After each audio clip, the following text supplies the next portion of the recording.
Welcome into the OBR streaming network. This is a special Things I Think I Know Victory Friday. What a day. Big Case Dog with me, Victory Friday Case. Follow him on Twitter at Casey_Kinnamon. Good to have you here with us after a gem last night. What's up, Philly, Greg, Chris, Manimal in the chat? Greg, I already mentioned you. You guys are great. Good to see you guys here. We're doing it live. You guys asked for it. Somebody was asking for it. A live Things I Think I Know on a Friday, and here we are. It only took a Thursday night game to put us here, but we are doing it.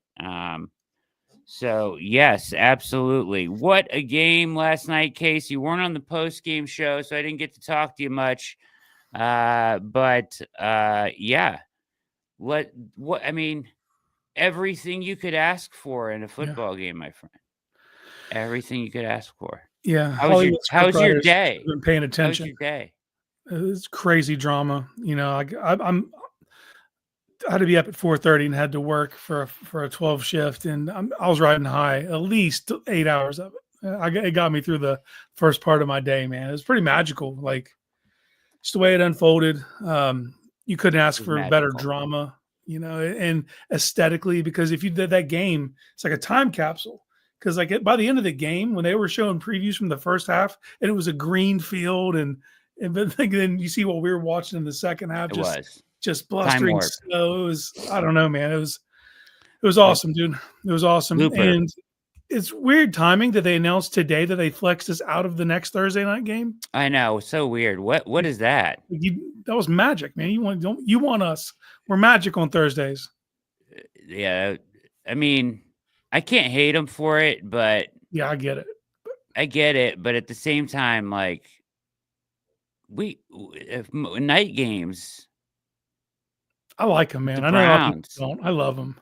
I love them, man. It just amplifies it amplifies everything, and I think the players get up for that because they know they're the only show on. You know, like all eyes on them. So and also prepare yourselves. They're probably going to flex us out of that Sunday night game against Miami. Yeah, that's a winnable game for me. I know, same. I mean, outside of the Chiefs, I don't look at any of these as unwinnable. And you could mess around and beat the Chiefs too, but if I'm just like looking from the outside, like all these teams are flawed, us included, but every team's got a flaw. And, you know, it's styles make fights, and it's all about how you match up and the intensity that they bring. You know, like last night, the Browns did something they haven't done all season. They matched physicality. Yeah. Like the offensive line in particular took on an assignment that I didn't know they were capable of. They were the ones playing bully ball against Pittsburgh. Let's start there. Jermaine Ifedi. Did you see his PFF score? No, I didn't get a chance to look at any PFF scores, although Jack Conklin's leaked to me. Someone posted it. But. Let's take a look. But what did you think of his performance? I was more watching Jack when I was singling out Lyman, to be honest, just because of the TJ Watt effect. He was so good. Yeah, and somehow PFF had him with like a 58 pass block. I can't get my head around it. That makes sense. But that's the other point though. If Eddie wasn't like so bad that you're noticing either. Shelby Harris, highest graded Brown at 89.8. I was super impressed with Dalvin too. I'd be interested to see what he scored, man. That was an impressive performance they won in the trenches, man. Yeah. Now the skill players get all the credit, and that's the way it always is. But like the physicality of that matchup was won in the trenches. Yeah, it was. It was just a tremendous effort from a team that heard all week how they quit. Right. Yep. A team that the entire narrative around them was that they quit. They were a bunch of quitters, especially the defensive side of the ball. And the defensive side of the ball showed up huge, man. I mean, Jameis right now is ranked 9th in the NFL in PFF grade. You know that? I mean, I do now. It's one play at a time, man. 80 overall. Kyler Murray 8, Mahomes 7, Josh Allen 6, Justin Herbert 5, Jaden Daniels 4, Derek Carr 3, Joe Burrow 2, Lamar Jackson 1. Yeah. Russ Wilson is 18th. Anyways, Russell played good last night, man. I can't take it away from him. He did. I'm trying to find a Fetty's score real quick because he went. That one play was detrimental, right? Interesting to hear Untouched. Stefanski say that wasn't against the offensive line. He didn't credit that against the offensive line. That was He interesting. did say that? That's what he said in his presser. Said it twice. So he reiterated.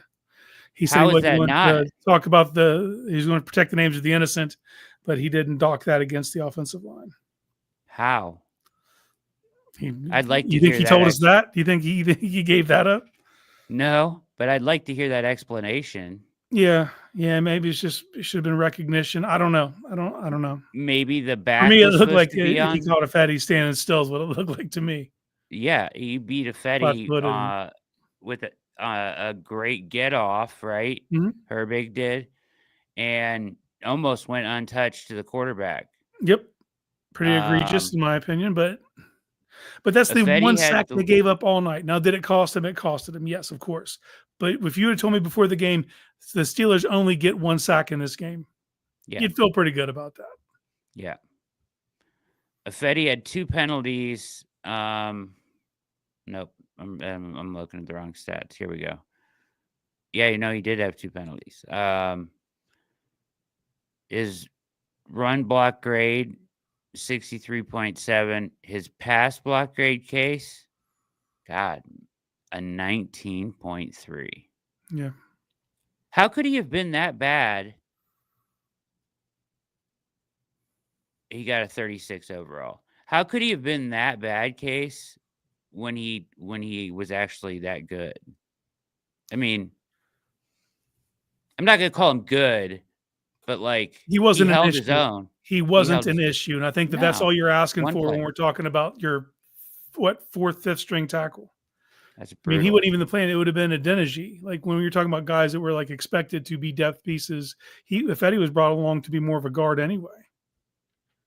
Yeah, Greg, he did have 2 penalties. Those penalties knock you, but 19, like 19 that's brutally low. Yeah, you would think Herbig and Preston Smith had 5 sacks like apiece. 7 sacks. Yeah, that's crazy. That's an all-time number right there. That's wild. Okay, so lots to talk about here. We want to jam in things I think I know tonight. Appreciate you guys all for showing up. This should be good. Me and Case Dog just going to talk some ball. I got some pressing questions. Before we get to that, though, we got it going on over at theobr.com right now. 10 free VIP giveaway subscriptions, showing appreciation. We want to get some of you behind the paywall to get the experience of the whole thing. Here is a quick video talking about everything that the OBR stands for. It used to be flipped onto the end of your driveway. That's where you'd get your sports news, the latest on the Browns. The old sources just don't work anymore.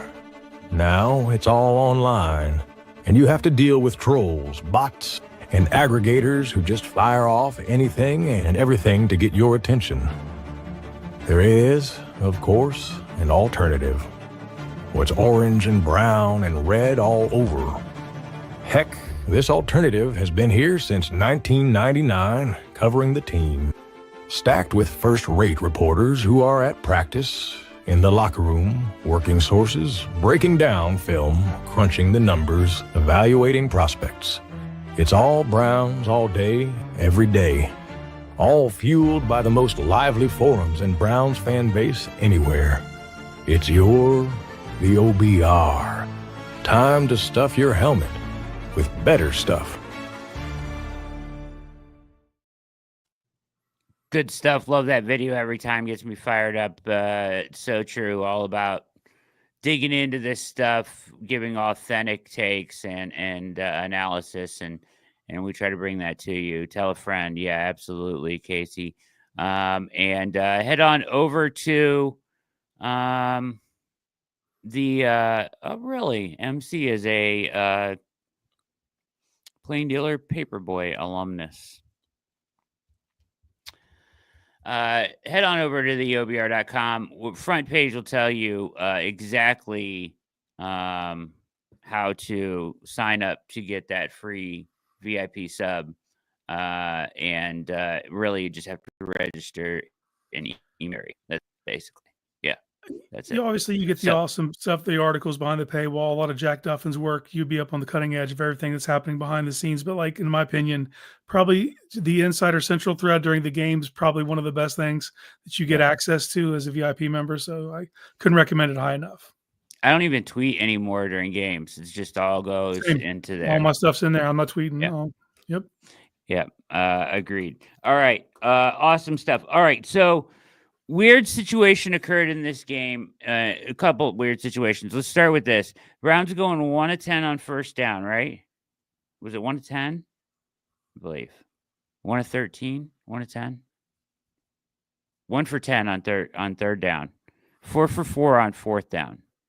Mm-hmm. I talked about this last night. How much of that do you credit to the idea that they knew they were going on fourth down?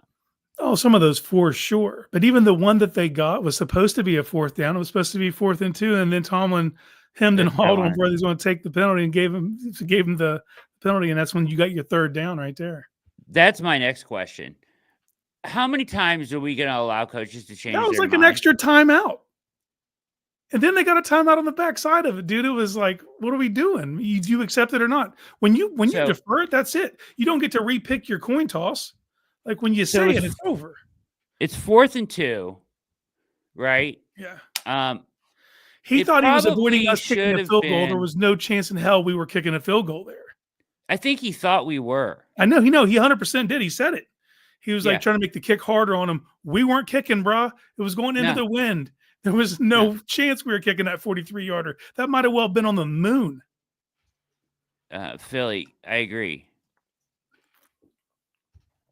And no way we're kicking that. No. And he thinks we're kicking it, or he must. But it was interesting because he right away declined it. First of all, I thought it was going to be intentional grounding. Yeah. Good explanation, although I don't know if it was correct in that instance. I don't know if he's getting the ball down the field far enough for it not to be. But if he's hit, I understand, right? You can't award intentional grounding if you're hit while you're throwing, although I don't know if the ball gets the ball down the field. Well, we had a lineman as an eligible, and he's in the vicinity, even though he wasn't going out on a route. So technically, you have an eligible receiver there. Illegal touching on Pocic, right? Yeah. Who, once again, this has happened like a lot this year. You got to stop touching. You got to avoid it. If you're an offensive line, is it just reflex? It is, apparently, but they never catch it either. No. It's always it hits their hands. It looks awkward, and then you get the penalty. Or they bat it down, and it's like, don't touch the freaking ball, man. Yeah. All right. Anyways, so illegal touching, and this throws Tomlin for a complete loop. Tomlin did not coach a very good game last night, I don't think. But anyways, so right away, he doesn't want it. Then he gets an explanation where Brad Allen is literally this close to it. Did you see him over there? Yeah. He was this close. My son was like, dude, his breath cannot smell good right now. Yeah, he is 2 inches from that dude's face, Brad Allen. And then he goes, done, eligible, exact scenario. Says Philly,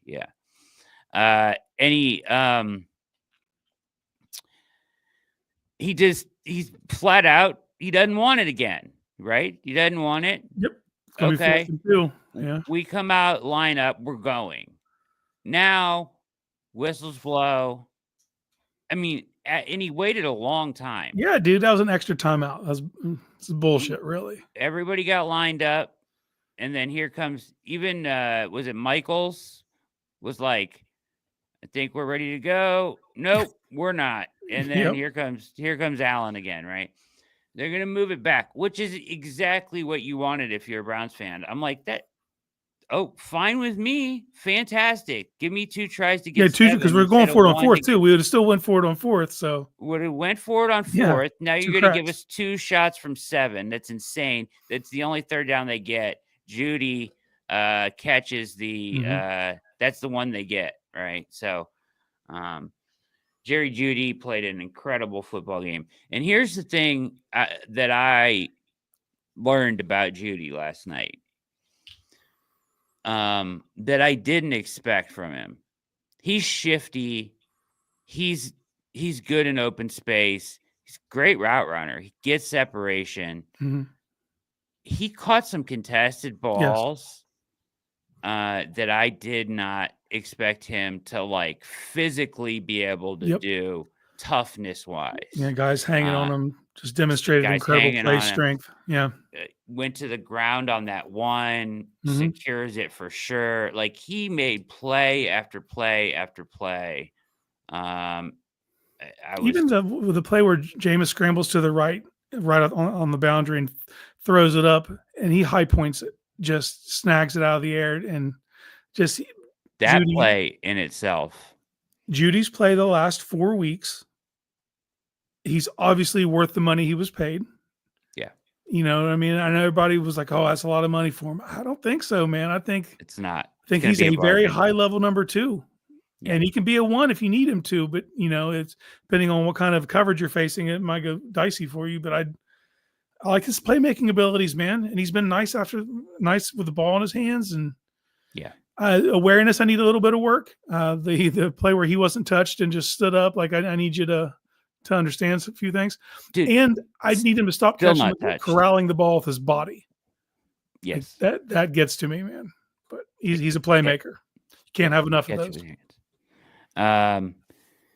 Yeah, so interesting stuff there. And I mean, that he really I mean, where are you without him last night? I mean, yeah. And Jameis was obviously looking for him. Like that was like he knew where he wanted to go with that ball. He knew who he was targeting.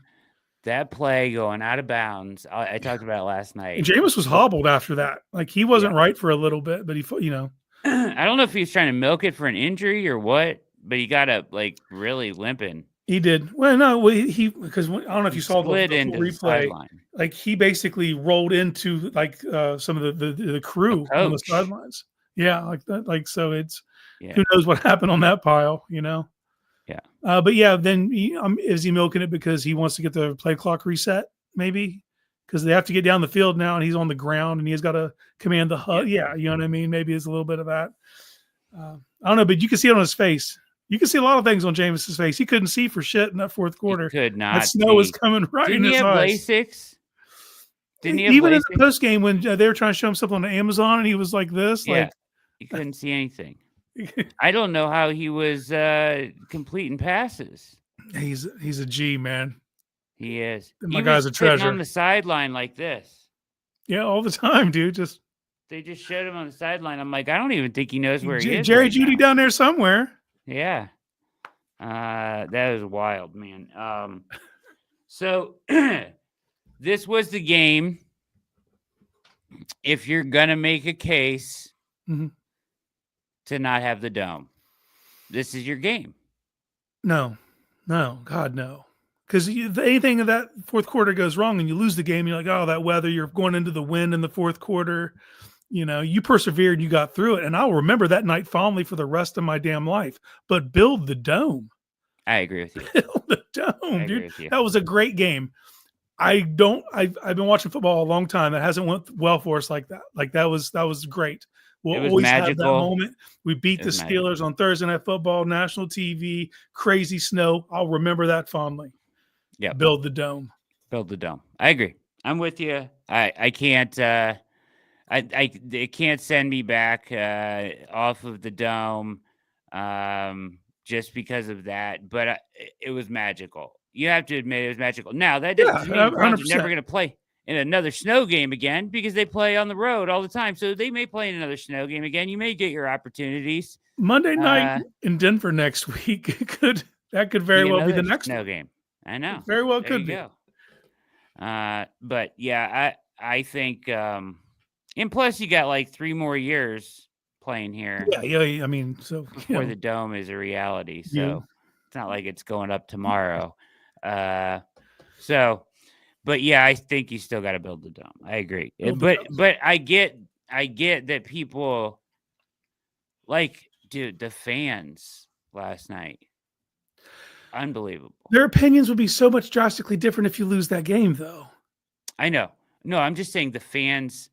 They showed up. They showed up and they showed out. And it was something I was very worried about when you lost the way you lost to New Orleans, especially playing the team that you're playing who travels the way they travel. And I kind of, because I didn't see the crowd at first. They didn't show it at first on the telecast. And when Freiermuth catches that ball and you start to hear the chant from Muth, you're like, oh, there's too many of them there. That's my first thought. There's just too many. But then when you see the crowd, like they were just loud, obviously, because it was probably at least 80-some% Browns fans, maybe 85 or above.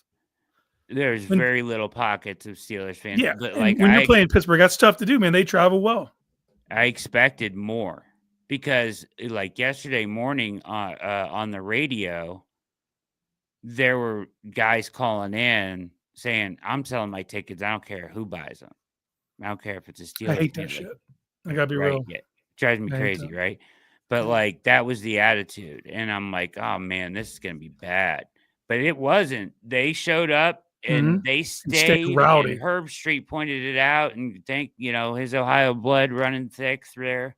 I mean that was good stuff. And they were, and it made for just a magical night, a scene. It was a magical scene. It was beautiful football to watch in the snow, but still build the dome. Yeah, build the dome. I mean, look, sorry, might be unpopular. But I know, and I don't care. Hey, look, man, and I know that if they lose that game, then all of a sudden everyone's pro build the dome. And I know they won, so everybody's like, see, that's why you play in the weather. But like, understand this. Your quarterback from Alabama was hand the ball to a running back from Georgia and thrown to a receiver from Florida. Exactly. Like you got away with it. That's cool and all, but like you don't bank on that being the thing every time. Like the other thing, big thing for me, the effort questions last week. Mm-hmm. This team played their ass off last night, Case. I mean, yeah. And you saw it from one player in particular who was highly questioned for his effort last week, and he was out there laying wood and sprinting to the ball. He was, and then he admitted it post game, which I think is awesome. Because that's the first step to accountability. He admitted, and on the Barking Browns, I laid out like the different scenarios because it might not just be just effort. It could have been a litany of things. He just might know that he can't catch that guy, and that's what he came out and said. But he also knows that if you just sprint and pursue, if anything slows him up in front of him, maybe you clean it up at the 10 or the 15, and the effort takes care of it, and you don't naturally just catch that guy. But you got to put the effort. Good game, did he not? Yeah. Yeah. And I thought he played a good game too. Yeah, he did. I'll tell you one player, man, Jordan Hicks. No, Jordan Hicks was busting his ass out there last night, man. And my guy, and I thought Delpit played a whale of a game. Yeah, he did. He's going to get a little bit of heat for the way that one sequence went. I don't care. His effort was excellent. I don't care. I talked about it last night. I don't care. Like, and Pete explained it well too last night. I don't know if you saw this part of like, I don't care, man. Like, you are up at that point. He was feeling himself. The D was feeling themselves.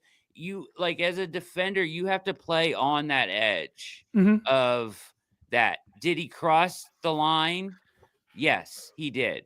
And he shouldn't have. Now, it only cost him like 3 yards because they were in. It cost them a first down. I don't give a shit about the yards because it was so close, but it did give them a first down in which they scored a touchdown directly after. You're right. So you can't come at the detriment of your team. But yes, you do have to play. You have to play with an edge. I would never debate that. Agreed. He crossed the line and it hurt his team at that moment. But Delpit always plays on that edge, and I respect that. because Well, and and Pickens that's is a punk, man. Let's just call it what it is. he Like, is a punk. He is the for biggest sure, that dude's asshole a punk. ever, man. And I love to see him get punked like that. That was Yeah. great. Did you see him playing the rest of the game with his mouthpiece unattached? Yep. Fantastic, man. Yep. Come on. It's all right. I forgive Delpit on that one. Well, it's the optics. It's you gave them a new set of downs. Obviously, they score. They would have probably kicked a field goal had they not got there, just the way they play. But then the celebrating when they don't get the 2-point conversion, that drew You more got a heat. problem with that? No, but that's what drew the heat. It amplified his mistake 2 plays earlier. Is that now he's celebrating after the other team scored a touchdown, even though they didn't. He stopped the 2-point conversion. Dude, if you are a cornerback, you play to play. You cannot. You have to forget the last play immediately. Like you have to have the shortest of memories. You cannot let one play impact the next. You have to be confident at all times, especially at that level. No, I don't disagree with any of that, but I think that they've reached their maximum allowance of celebrations after bad things have happened, where people are going to be mad because you've danced more than you've made plays. And that's an accumulation effect. That isn't specific to this game. It's over the course of the season. We've seen some guys celebrating in weird moments. You know what I mean? So that was just another example of He that. stopped the 2-point conversion. It ended up mattering too. No, 100% did. It did. But his mistake 2 plays earlier amplified that. That's the reason that people were drawn to that. I get it. There. I get it. I hate Pickens though, and I was like, I wanted to draft him, and I'm so glad we didn't. yeah. What a Dude, that final play. There's a Hail Mary being thrown. He's wrestling. He doesn't care. He wants to fight Newsome in the end zone. He's not even going for the ball. Yeah. Not even trying, man. Yeah. So anyways, what a punk ass. I loved it. Anyways, all right. So the thing I think I know the most from this game, though, well, first of all, let's talk about this real quickly. Before the game, we got multiple reports. Whether you like it or not. Yeah, Rappaport and Schefter. Yeah, Rappaport and Schefter both coming out that kind of, quieting the noise around the hot seat. Or the alleged hot seat around Stefanski. I never thought he was on the hot seat. Well, no. And here's the thing, though. Fans have a very hard time separating themselves from the organization, and you're living in this moment when the total body of work is what's raised him in the organization's eyes. And they know that this is not going according to plan, but they're not scrapping it all just because your feelings are hurt and you're sad and you're angry that things haven't went the way you want them to go. You want someone to pay for that. That's when you see people looking for scapegoats. Like that's what they want. And whose fault is it? And who can we fire so I can feel better about the situation? But it's not about you in this moment. Like it's like they're going to do what's best for the team. And Stefanski is a steady hand, man. People don't, and I get it. He doesn't. You see other coaches might be more fiery, and you might identify more with their style. But this guy is who they've put their trust in, and they're not willing to hit the eject button just yet. Now, could there have been a scenario where he got on the hot seat if this thing goes off the rails? Of course. There's 6 games left to go, 7 before last night. And if it goes terrible, I don't think he was ever getting fired in season, no matter how bad it got. But if it went so far off and you don't see this getting back on the rails in the future, then you might course correct. But we saw last night they can play with anyone, man. Great point, Todd.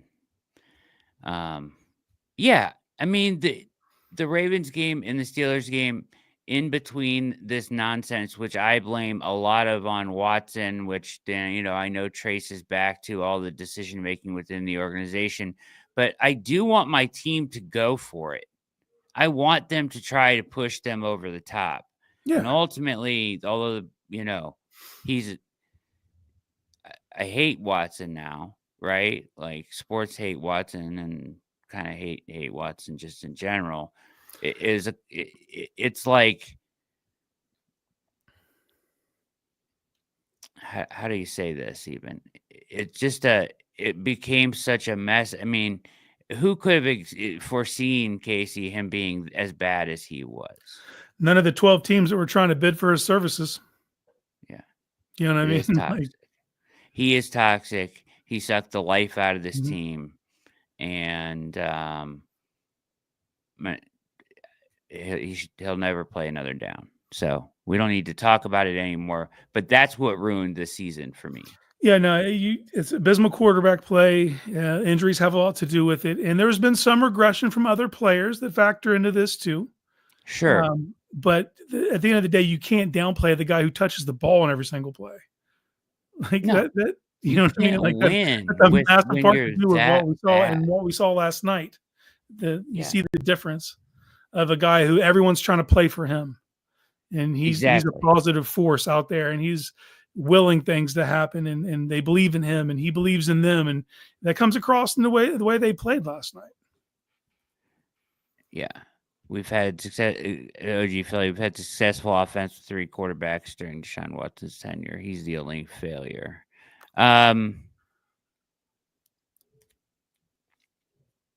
So the biggest thing I think I know is that I think Jameis is making himself a really, really good case to come back as the bridge if you don't draft a quarterback high. And I just don't see the guy in this class yet. I mean, they haven't gone through the process, and that changes a lot of views, but I don't see the guy. I think they'll draft a quarterback, but I just think it'll be like middle rounds, a developmental guy. I don't see the guy worth pushing chips in to go after in this draft class. So I think you can bring Winston back and try to win games and compete for this division next year. All right, 2 parts. First part is I have yet to do my work on the quarterbacks. I have not started any of my draft work yet. Fact. And I haven't either. So I that always could change, reserve yeah. that. But I'll say Mhm. this: I get scared of anybody who like shoots up during the process part of it. Your tape's your tape. That's what I Yeah, want to tape grade is you the on. tape. Yeah. Now the process can confirm things from your tape for me, but if I'm just going on the process, that's how you end up with an Anthony Richardson as high as you did. You didn't go off the tape; you went off like the thought, the idea of what he could be, and then you have to develop that, which is fine if that's what you're into. If you can commit to 3 years of developing this guy before whatever. I don't think the Browns are in that spot. I don't think the Browns are trying to develop a guy for 3 years. You have a very strong core to your roster, and you want to try to win with these pieces now. I said it before the season, and it's what made this season so damn frustrating. Is I knew they had an answer sitting on the bench, and then not just on the field answer, a glue, something that would rise pull everything up around them. Elevate. Yeah, and they, and I get it. They made this investment, so their plan was going to be as good or as bad as he was going to be. And I'm not going to say fortunately he got injured, but we wouldn't have found out had he not got injured what this looked like with Jameis. And he's making a very strong case for himself. In my opinion, you can't let that guy out the building. How do you let that guy out the building? He's shown you. He has shown you how he leads. He leads from the front, man. And we could talk about all the physical skills. You know what I mean? And Winston's got the size, he's got the arm, he's got the acumen. He reads the field well. He understands moments. He knows when he can't take sacks. Like, he's made mistakes. I'm not trying to paint the picture that he's a perfect quarterback. Of course he's not. He's good enough. And then you add his leadership intangibles. Yeah, off the charts, man, off the charts. So yeah, in my mind, if you can ink this kid for 2 to 3 years, that's my move. I'm getting Jameis under contract for 2 to 3 years, and of course, keep trying to find the next guy. That's the process. So if that's if that's a round 3 guy, round 4 guy, unless you got something in your pocket and a guy falls that you had a first round grade on, and he's still there at the beginning of round 2, whatever, trade back up. I don't care. Yeah. You know what I mean? But you don't have to play him right away because you have Jameis Winston. Like, it's right. I agree. He gives you a chance, as Serge kind of pointing out too, to fill the holes that need filled or on this roster, and turn around and try to be competitive right away, because you're seeing things from him in his game that you don't see like you could tune into every game on Sunday. Like he is so good in the pocket, Case. Last night there are a couple times where he is just hanging in a like mucked up pocket, and he's just standing in there, eyes progression, left, right, back right, and Mhm. throws it to Moore on that one. That was incredible quarterback play. Like that takes Unwavering faith in that pocket. Dude will just years. hang and his feet are active, and he's always carriaged up, like he's protecting the ball, always carriaged up. But then it goes back to his off-season training that everyone clowns on, where he's sitting back there just doing that move, just right there, keeping his feet active, looking downfield, and people are smacking him with stuff, and it looks goofy, yes, but like it does look served the goofy, purpose. but that's exactly what he was doing. Yeah, it served the purpose. His vision and his eyes and his his just ability to for a guy who can't really see, they're amazing. I know for timing, a sense for timing, except for that one play. But no, I mean, yeah, there's going to be mistake. Look, dude, but his anticipatory throwing, his understanding of windows, his ball placement, you know what I mean? Like, and it can get away from him. You know, the one where people tried to make an excuse for him, so the ball came out of his hand, weird, which it looked like it did. He owned up to it. He owned up to it, though. You know, like even if that wasn't the case, he doesn't run from mistakes. You know, it's refreshing. So I'm gonna say it's refreshing. Yeah, it is. He makes it fun to watch, and unwavering faith is right, Serge. Let's go. So that's the biggest thing I think I know is, continue to get him playing, continue to get him into a spot where you can go into this offseason feeling good, like you already have a guy. That's such an advantage just going into any offseason. No, especially for this team who's been you're constantly looking, and you've invested all this money and you haven't found an answer. Yeah. And I know people were mad last year when they let Flacco walk. And at first it's like, okay, I get why you're doing it because of the noise. Then you got lucky enough to go get someone who has all of Flacco's skills, but also younger and with better leadership skills. Like, to me, that's like you upgraded. And I know people didn't see it at first. I think people are starting to believe now. Now, there's tons of work to do. You got 6 games, and you're playing a lot of teams that are going to be in the playoffs. So you have a good proving ground. You know what I mean? But the horse is prepared for battle. You can't put enough mics in front of this dude, man. He kills it at every opportunity. It doesn't matter when either. He's ready at all times. I feel like he's just but that's because he's authentic. A lot of people don't know that, but talk to anyone who's ever played with him. Last night, Ryan Fitzpatrick will tell you that's his favorite guy ever is Jameis, the guy he was in the quarterback room with. And, you know, like I've never heard anyone speak ill who's played with him. Like, I'll say that. Agreed. He's doing tremendous things. Miles was fantastic in that first half, just game wrecking. I don't know how he got his hand on that fumble. Unbelievable play. But all good stuff all around. For those of you that were hoping to see change, I don't think it's coming. I think this just solidified that more. Would you be willing to say this? That's your signature win, though. Yeah. The Baltimore game was good, but this was the stage. The stage means a lot, I think. Being a national game, all eyes on you, and for you to come through in the way that you did, I think. And don't get me wrong, that could change between now and the end of the season, but I think this is they were 8-2, you were 2-8. Yeah. They were favored coming into your house, and you know what I mean? You met the challenge. Winston was 18 for 27 for 219, 1 interception, ran for a touchdown, took 1 sack, an 80 QBR in that weather. Wilson was 21 for 28, 270, a touchdown, took 4 sacks, 76.4 QBR. Wilson's got to be sore today, buddy. They were teeing off on him. A couple rib shots, baby. That last play, I couldn't even celebrate it, the Hail Mary, because the way Hicks came in like a missile. Now, he didn't fall him to the ground on that play. He learned his lesson from the previous Goldberg spear. But, like, he lit him up on that final play. And I was just waiting to see the roughing the passer call. Luckily, they swallowed that one. Yeah, and the guys in the chat make it a good point. Wilson played a hell of a game. He did. Dude, he went over the middle deep more than I've ever seen him do. I've never seen him do that. I've been watching And Russell then forever. He paints and the then they sidelines. go and then they go Fields and have him throw a long ball. Yeah, I don't know. We talked about it before the game. You asked the question, do you think they'll Questionable. have a package for him? And it's like, after we played the way we played Hill, it's like, you better have a package for that guy. And it was more extensive than I thought it would be, especially in that weather. What was the first play? Misread the read and he got loose for what, 40 or something? It was a good chess move at that point. Thornhill with the game-saving tackle, by the way. Yep, coming over. Hey. But yeah,